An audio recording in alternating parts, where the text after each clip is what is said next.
Welcome back dear students. आज हम C++ में इनलाइन फंक्शन के कंसेप्ट को समझने वाले हैं। तो इसे कंटिन्यू करने से पहले हम ये देखेंगे कि यदि फंक्शन इनलाइन नहीं होता है तब क्या होता है, एंड देन हम रियलाइज़ करेंगे कि इस कंसेप्ट से हमें क्या प्रॉफिट मिल रहा है। तो आइए शुरू करते हैं। ये हमने एक डिफ़ॉल्ट फंक्शन ले लिया। डिफ़ॉल्ट मतलब कि जैसे हम अभी तक नॉर्मल फंक्शंस देखते आ रहे थे, तो इस फंक्शंस में यहाँ पर ये इसका इंटीजर रिटर्न टाइप हो गया। फंक्शन हमने नाम ले लिया है और कुछ आर्ग्यूमेंट्स ही लेता है। यहाँ पर इसका कुछ कोड दिया हुआ है फंक्शन का, और क्योंकि इंटीजर रिटर्न टाइप है इसलिए ये किसी वैल्यू को रिटर्न करता है, राइट। यहाँ बनाया हमने एक मेन फंक्शन। तो इन जनरल यदि हम बात करें कि जब भी हमारा कोई भी फंक्शन, कोई भी प्रोग्राम एग्जीक्यूट होता है तो शुरू होता है मेन फंक्शन से एग्जीक्यूशन। मेन में जब शुरू हुआ तो यहाँ पे क्या हुआ कि आपके स्टेटमेंट्स एग्जीक्यूट होते गए वन बाय वन। जैसे ही यहाँ पर कंट्रोल आया तो इसने क्या देखा कि ये जो फंक्शन था इसको कॉल करवाना है। तो देखिए, जब भी आपका कंट्रोल यहाँ पर आया, उसको पता चला कि मुझे सीपीयू को पता चला कि उसको जो कंट्रोल है वो ट्रांसफ़र करना है इस फंक्शन के पास। तो अभी तो वो ट्रांसफ़र कर देगा यहाँ पर, लेकिन फिर उसको कहाँ पर आना है, वापस उसको नेक्स्ट यहाँ से शुरू करना है। तो ये उसको कौन बताएगा? तो इसके लिए जनरली क्या किया जाता है कि जो सीपीयू होता है वो जो भी नेक्स्ट एड्रेस है, इस कॉलिंग लाइन के जस्ट बाद वाला जो भी स्टेटमेंट होता है उसके एड्रेस को वो स्टोर करवा देता है स्टैक पर। यदि हम मान लें यहाँ से कुछ एड्रेस लोकेशन शुरू हुई 2001, 2, 3 ऐसे करते करते हम फॉर एग्जांपल लेके रख रहे हैं, ये है 2010 पर, और इसके बाद नेक्स्ट लाइन है 2011 लोकेशन पर। तो अब क्या होगा, जैसे ही कंट्रोल आया यहाँ पर तो इस पे जाने से पहले सीपीयू क्या करेगा, नेक्स्ट स्टेटमेंट किस एड्रेस पर है 2011 पर, तो वो स्टैक में इसका एड्रेस सेव करवा देगा। किस पर्पस से कि जब अभी तो यहाँ से वो जाने वाला है यहाँ, लेकिन रिटर्न कहाँ करना है, ये वो वापस कहाँ से लेगा एड्रेस, इसके पास से। तो यहाँ तक आए, इसने देखा इसकी लोकेशन है ये, नेक्स्ट की लोकेशन थी दिस, उसने पहले इसको राइट किया, फिर उसने यहाँ से वापस देखा फंक्शन कहाँ दिया हुआ है यहाँ, कंट्रोल यहाँ पर आया, एग्जीक्यूशन शुरू हुआ, है ना। हो सकता है आपका फंक्शन बहुत बड़ा हो, बहुत कॉम्प्लेक्स फंक्शन हो ये, तो या फिर बहुत छोटा सा फंक्शन भी हो सकता है, ठीक। तो अब क्या हुआ, ये पूरा एग्जीक्यूशन हुआ, यहाँ पर रिटर्न वैल्यू मिली। अच्छा, एक चीज़ और, यहाँ से जब हम यहाँ पर गए थे तो इसका एड्रेस तो हमने सेव किया, साथ में आर्ग्यूमेंट्स भी लेके गए। तो आर्ग्यूमेंट्स भी कहीं पर मेमोरी लोकेशन में रखी होगी उसने, यहाँ पर उसको फिर कॉपी करवाया आर्ग्यूमेंट्स को, एग्जीक्यूशन हुआ, अब यहाँ से वैल्यू रिटर्न हुई, और यहाँ से कंट्रोल भी वापस कहाँ जाना है, अब ये एग्जीक्यूट हो गया, फिर कहाँ जाना चाहिए, तो इस नेक्स्ट लाइन पे। तो इसका एड्रेस ऐसे तो मिलेगा नहीं क्योंकि सीक्वेंस में है ही नहीं कुछ भी, तो क्या होगा, फिर से सीपीयू स्टैक के पास जाएगा, इससे वो लेगा एड्रेस कौन सी लोकेशन का, जिस लोकेशन को अब उसे एग्जीक्यूट करना है। तो फिर उसने यहाँ से जैसे ही उसको एड्रेस मिला तो अगेन उसने एग्जीक्यूशन शुरू किया इस स्टेटमेंट से एंड कंटिन्यू करता गया। यदि फिर कोई फंक्शन कॉल आएगी तो वो जाने से पहले क्या करेगा, उस फंक्शन कॉल के बाद वाली लाइन का एड्रेस यहाँ सेव करेगा और फिर फंक्शन कॉल पे स्विच कर जाएगा, ठीक। तो ऐसा क्यों करता है सीपीयू, ताकि उसको रिटर्न कहाँ करना है वापस उसका ट्रैक मिल जाए, क्योंकि जब तक चीज़ें सीक्वेंस में चल रही है तो उसको कहीं से रीड नहीं करना पड़ रहा है एड्रेस, ठीक है, सीक्वेंस में चलते गए। लेकिन यहाँ क्या हो रहा है, यहाँ से जंप करके वहाँ जाना है, यहाँ फिर सीक्वेंस में चलेगा और जैसे ही क्लोजिंग मिलेगा अगेन उसको जंप करना है, कहाँ करना है, वो एड्रेस स्टैक से मिलता है।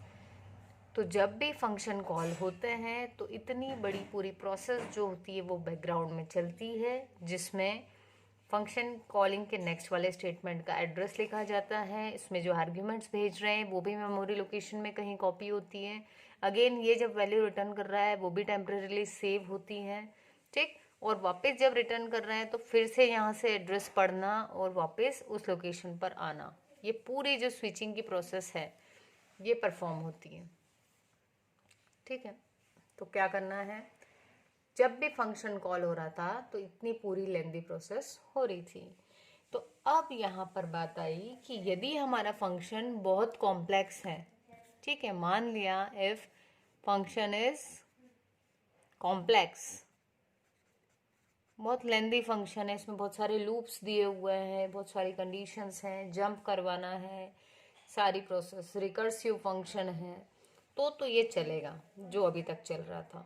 लेकिन यदि हमारा छोटा सा फंक्शन है, मतलब उसमें बहुत सिंपल सा कोड दिया हुआ है और उस फंक्शन को खुद को एग्जीक्यूट होने में उतना टाइम नहीं लगता है जितना इस स्विचिंग में टाइम लग रहा है, तो फिर क्या होगा? तो फिर हम समझेंगे कि यहाँ पर टाइम कॉम्प्लेक्सिटी किसके कारण बढ़ रही है? इस स्विचिंग के कारण। मतलब यहाँ एड्रेस सेव करो, वापस रिटर्न के टाइम फिर से लेकर आओ, तो ये जो प्रोसेस थी अब हम चाहेंगे कि ये हट जाए। क्यों हट जाए? क्योंकि भाई जो एक्चुअल टाइम लगना चाहिए, फंक्शन पे आपका फोकस होना चाहिए, वो तो बेचारा कम टाइम ले रहा है, बहुत कम समय में एग्जीक्यूट हो रहा है, लेकिन ये वाला टाइम उसके एग्जीक्यूशन से भी ज़्यादा टाइम ले रहा है। ठीक है, तो ये ओवरहेड हो गया। फिर तो अब क्या करते हैं ऐसे केसेस में, फिर हम फंक्शन को बना देते हैं इनलाइन। तो इनलाइन फंक्शन क्या होता है? इनलाइन फंक्शन एक छोटा सा फंक्शन होता है जिसमें बहुत कम कोड होता है और उसका एग्जीक्यूशन टाइम इस ये जो स्विचिंग थी इससे काफ़ी कम होता है। तो क्या करना चाहिए उस समय? इनलाइन बना देने से क्या होता है, मान लो इस जगह फंक्शन कॉल हुआ और यदि हम इसे इनलाइन बना देंगे तो यहाँ से कंट्रोल शिफ्ट करने की बजाय क्या होगा, इसका जो कोड था वो इस जगह रिप्लेस हो जाएगा कंपाइल टाइम में। तो क्योंकि कोड उसको यहीं पर मिल गया तो फिर उसको आगे नहीं जाना पड़ा, यहाँ एड्रेस सेव नहीं करना पड़ा। ठीक है, वापस सेव नहीं करना पड़ा तो रिटर्न करते टाइम रीड भी नहीं करना पड़ा, तो जो पूरी कंटेक्स्ट स्विचिंग थी वो चीज़ बच गई। अब क्या होगा, जब भी किसी फंक्शन को हम इनलाइन बना देते हैं तो वो इनलाइन ही एक्सपांड होता है। इनलाइन एक्सपांड होना मतलब जहाँ पर उसको कॉल किया गया है उस जगह पर उसके अंदर का जितना कोड था वो पूरा उठ करके आ जाता है, यहाँ पर रख दिया जाएगा। और यही रीज़न है कि यदि आपका फंक्शन बहुत बड़ा हो तो ऐसा नहीं होगा। आपका फंक्शन यदि बहुत छोटा सा है उस केस में यहाँ पर उसके कोड को रिप्लेस किया जाएगा। तो आइए हम सिंटैक्स देखते हैं और डिस्कस करते हैं कि किस फंक्शन को इनलाइन बना सकते हैं और किसको नहीं। तो ये देखिए, किसी भी फंक्शन को जिसे हम इनलाइन बना रहे हैं उसमें क्या नहीं होना चाहिए, तो उसमें लूप्स नहीं होना चाहिए। फॉर, वाइल, डू वाइल, ये जितने भी लूप्स हैं ये कॉम्प्लेक्सिटी बढ़ाने वाले लूप्स हैं, टाइम कंज्यूमिंग होते हैं। ठीक है, तो ये अगर हैं तो फिर क्या होगा, उस फंक्शन को हम इनलाइन नहीं बना सकते। दूसरी चीज़, यदि उसमें स्टैटिक वेरिएबल्स हैं या फिर उसमें स्विच केस है या गो टू है ना। गो टू क्या होता है, कंडीशनल या फिर अनकंडीशनल बना सकते हो आप। गो टू को जंपिंग का काम करवाता है, ये भी कंट्रोल को ट्रांसफर करवाता है। और यदि कोई फंक्शन रिकर्सिव है देन ऑल्सो फिर हम उसको इनलाइन नहीं बना सकते।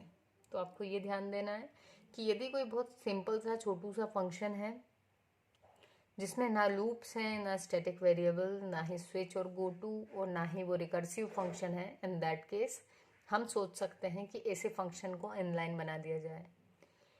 तो इनलाइन बनाने के लिए डेफिनेशन जो सिंटैक्स है वो क्या होगा, अभी तक हम यहाँ तक जानते थे कि रिटर्न टाइप लिख दें, फंक्शन का नाम लिख दें और पैरामीटर्स और फंक्शन की बॉडी। इनलाइन बनाने के लिए सिर्फ एक नया कीवर्ड जो है वो ऐड हुआ है, रिटर्न टाइप से पहले आपको लिख देना है इनलाइन। ठीक है, तो इनलाइन लिख देने से कि ये क्या हो जाएगा, फंक्शन इनलाइन बनेगा। बट स्टिल अभी भी एक बात है कि मान लो मेरे पास में फंक्शन में ये सारी चीज़ें थी, लूप भी था या फिर वो रिकर्सिव फंक्शन था, ये जो प्रॉपर्टीज़ थी ये सब वायलेट हो रही थी उसमें, तो देन ऑल्सो मैंने क्या करा, उसमें आगे लिख दिया इनलाइन। तो अब हम सोच सकते हैं कि भाई हमने तो इनलाइन लिख दिया है, कंपाइलर को क्या पता कि इसमें लूप्स वगैरह भी हैं और वो उसको मैनेज करेगा या नहीं, या अब तो फंक्शन इनलाइन बनेगा ही। तो यहाँ आपको एक चीज़ ध्यान रखनी है कि हम कंपाइलर को एक रिक्वेस्ट भेजते हैं ये इनलाइन कीवर्ड के थ्रू रिक्वेस्ट भेजते हैं, कमांड नहीं देते। So what is the difference between request and command? Request दे रहे हैं हम कि इस फंक्शन को इनलाइन बनाया जाए, बट फाइनल डिसीजन किसके पास में है? कंपाइलर के पास, कि उसको इस फंक्शन को इनलाइन बनाना है या नहीं बनाना है, ये डिसाइड कंपाइलर करेगा। ठीक है, तो अगर हम रिक्वेस्ट करते हैं, इन जनरल यदि हम बात करें, तो रिक्वेस्ट में हमारे पास दोनों ऑप्शन होते हैं। किसी को भी आप रिक्वेस्ट करोगे किसी भी चीज़ की, तो the person have two options, या तो वो आपको यस बोल दे या फिर नो।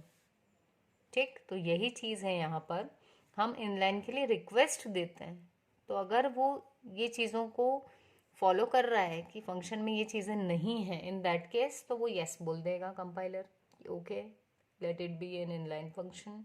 बट अगर कहीं पर ऐसा लग रहा है कि प्रॉपर्टी वायलेट हो रही है, तो फिर वो उसको इनलाइन नहीं करेगा। इनलाइन नहीं करेगा मतलब वो उसी जगह एक्सपांड जो हो रहा था वो नहीं होगा, बल्कि क्या होगा, कंटेक्स्ट स्विचिंग होगी। कमांड क्या होती है? यदि हम किसी को कमांड दे रहे हैं, हमारे सबऑर्डिनेट को, किसी को, है ना, एग्जाम्पल ले रहे हैं, तो कमांड में इंसान के पास नो का ऑप्शन नहीं होता, उसको यस ही बोलना रहता है। तो यहाँ आपको ध्यान देने वाली बात है कि हम कंपाइलर को रिक्वेस्ट भेजते हैं to make our function inline. तो आई थिंक आपको इनलाइन का कंसेप्ट समझ में आया होगा। तो आप कुछ भी एक प्रोग्राम बनाएं, उसमें छोटा सा फंक्शन लें और उस फंक्शन को पूरी डेफिनेशन जो है उसके जस्ट आगे इनलाइन लिख दें और ये चीज़ें फॉलो करें कि उसमें ये ना हो, तब जो है आपका फंक्शन इनलाइन बन जाएगा।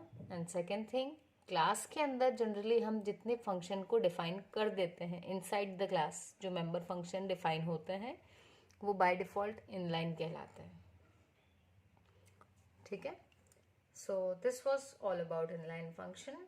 एंड यदि वीडियो समझ में आया हो तो अपने फ्रेंड्स के साथ भी शेयर करें, और यदि आपने अभी भी चैनल सब्सक्राइब नहीं किया है तो चैनल को सब्सक्राइब कीजिए और लाइक कीजिए। And thank you.